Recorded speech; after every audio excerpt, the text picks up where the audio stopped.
ngasih pertanyaan, saya nggak tahu nanya apa ya, tapi kita coba ya, saya jawab.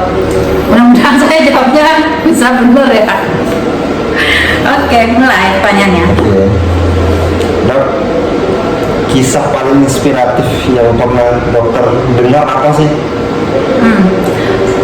Kalau sobat Citana kisah inspiratifnya apa nih? Nanti cerita ya di kolom komentar. Kalau saya paling inspiratif adalah masa-masa di mana saya dengan ibu saya dan adik saya harus menghadapi krisis moneter di Jakarta tahun 1998. Di saat itu ayah saya ada di Ambon, kakak saya di Bandung, dan kami bertiga perempuan harus struggle menghadapi Jakarta.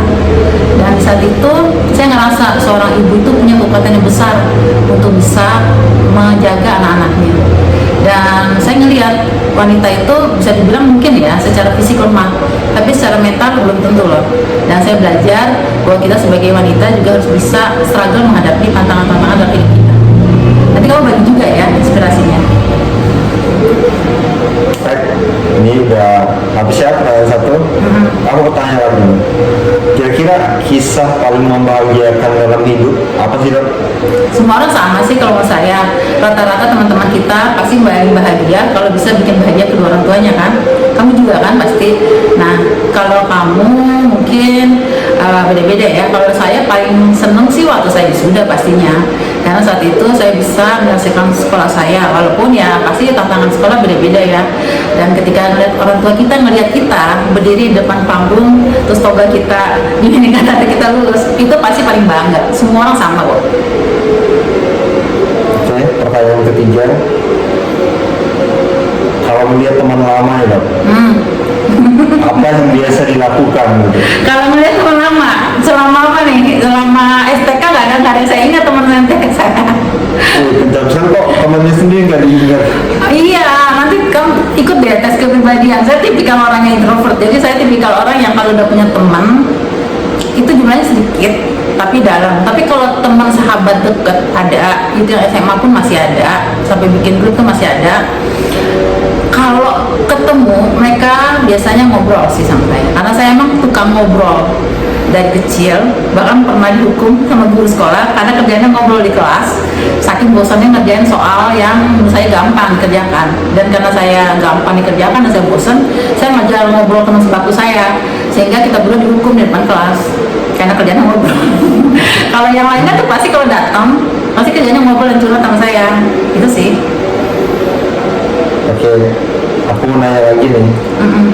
Kira-kira hal terbodoh apa sih yang pernah dokter lakukan setelah melakukan itu baru pikir, kok gue bodoh banget ya? Nah, gitu. Apa ya, kalau hal bodoh, kayaknya hal bodoh itu semua orang harus lakuin deh kalau menurut saya, karena itu manusiawi dan kita mesti dipertanyakan juga sih kalau kita nggak pernah melakukan hal yang bodoh. Ya salah satunya gitu kali ya, bosen di dalam kelas waktu saya SD, terus saya ngajak ngobrol teman saya, dan dalam satu kelas itu semua dihukum, termasuk saya juara satu dihukum karena saya kerjanya ngobrol. Terus saya pernah bosan juga terus main keluar kelas. Ya, saya kan anak baik ya, nggak mungkin kayak gitu. Cuman kadang-kadang saya juga gitu, kalau bosan saya tidur. Oh, saya pernah ninggalin guru les saya waktu saya di rumah. Jadi saya tuh kan pintarnya karena belajar lah. Terus ibu saya tuh taruh guru les di rumah supaya saya belajar, karena saya malas belajar. Kadang-kadang kerjaannya tidur. Pernah suatu saat guru les saya itu memberikan kumpulan soal ke saya, dan saya udah nyelesain itu dalam waktu yang lebih cepat. Nah, tapi guru saya itu belum selesai, saya kelihatan banget. Jadi karena kelihatan belum selesai kerjaan tugasnya, guru sekolah saya justru guru lesnya belum selesai, saya pergi izin ke belakang. Padahal ke belakang itu saya pergi tidur.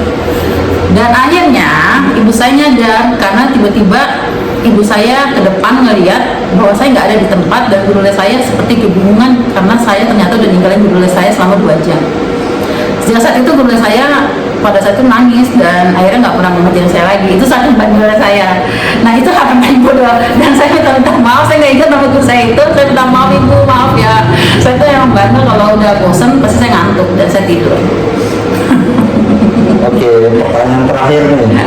Jangan yang malu-maluin dong. Jangan malu-maluin. Pertanyaan terakhir. Coba deskripsikan gimana sih diri dokter menurut diri sendiri, bukan pandangan orang lain. Coba deskripsikan gimana saya menurut diri saya sendiri. Oke. Kalau yang objektif sih sebenarnya tes ya. Nanti kita coba deh tes Myers-Briggs Indicator ya. Dan saya suka banget sih sebenarnya dari dulu ngetes kepribadian orang lain. Tapi ini aku mau pendapat yang tidak berdasarkan tes, tidak berdasarkan kriteria pribadi lah. Kayaknya aku ini kurang dalam hal ini, gitu. Kayaknya aku ini suka ini. Menurut pribadi itu apa sih? Aku tuh gimana? Aku orangnya galak kah? Aku orangnya pemarah kah? Atau bagaimana gitu?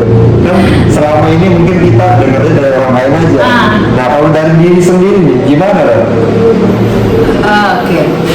Kalau misalnya diri sendiri ya kelebihan ya. Kelebihannya pasti aku tipikal orangnya senang mendengarkan orang lain. Senang banget dengan orang lain. Semua orang menurut aku penting, kisah hidupnya penting. Yang kita nggak bisa bedain orang lain dengan orang lain karena semua orang punya sisi masing-masing masalah hidupnya, bagaimana dia struggle, berjuang, fight, menghadapi kehidupannya gitu. Itu sisi banyak teman-teman saya bilang waktu saya kuliah di kosan segala macam, mereka senang cerita ke saya. Itu menurut saya satu sisi kelebihan saya. Tapi sisi kekurangan saya orangnya nggak sabaran. Saya tipikal orang yang emosional dengan punya target dalam hidup saya. Dan ketika saya nggak nyampe target, saya tipikal orang yang nge-push orang lain. Nah itu kalau di tes juga saya memang ada kolerisnya dan sisi melankolisnya juga ada. Jadi memang itu satu kelebihan, senang mendengarkan orang lain. Tapi sisi keduanya saya memang tipikal yang emosional. Emosionalnya adalah saya ingin capai target saya dan saya suka maksain orang lain supaya sama seperti saya. Nah itu yang nggak boleh sih sebenarnya, karena semua orang itu punya sisi kecerdasan masing-masing dan semua orang juga punya sisi kelebihan dari kepribadiannya masing-masing. Oke, pertanyaan terakhir. Terakhir terus bukan semua ya gue. Enggak. Kira-kira ya, menurut dokter ya, apa yang harus dirubah dalam diri saya? Oke. Oh, susah banget itu pertanyaannya. Karena banyak banget yang harus berubah. Dari hal kecil saja, hal kecil yang mungkin terpikirkan, ya nggak usah hal besar sih. Kayak sebenarnya mungkin akhir-akhir ini saya kurang tidur gitu, saya butuh tidur, atau mungkin akhir-akhir ini saya kurang makan, saya butuh makan. Dari hal-hal kecil juga, apa kira-kira yang mau dirubah? Ya kayak jadi resolusi tahun ini mungkin berat badanku nggak naik. Aku berharap tahun depan berat badanku naik. Ada satu hal ya mau bagi. Pada saat aku mulai dari SMA, aku lupa aku baca apa. Tapi kita memang mesti punya wishlist ya, daftar harapan-harapan hidup dari kita. Dan memang daftar harapan hidup benar, nggak perlu sampai yang besar-besar. Misalnya kayak kita nggak mau bangunnya kesiangan lagi, kita nggak mau telat makan pagi atau sarapan. Nah, kalau yang ubah ya dalam tahun-tahun ini ya aku maunya ibadahnya lebih bagus, sholatnya lebih tepat waktu. Walaupun kalau aku di rumah sakit aku sholatnya pulang ke rumah dulu karena takut COVID. Terus yang kedua, yang paling simpel sih adalah supaya tidak lebih emosional dibandingin tahun lalu.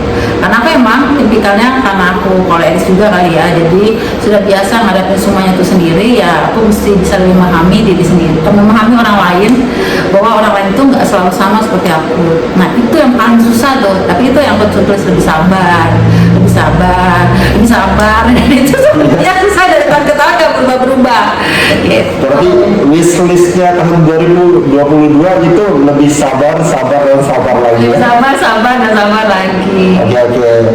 Kayaknya sudah cukup, orangnya sudah mulai stres kalau kita tanya terus. Oke, sekian.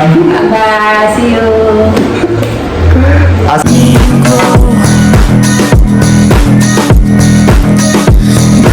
Goodbye to what won't let me grow. Goodbye to what won't let me grow.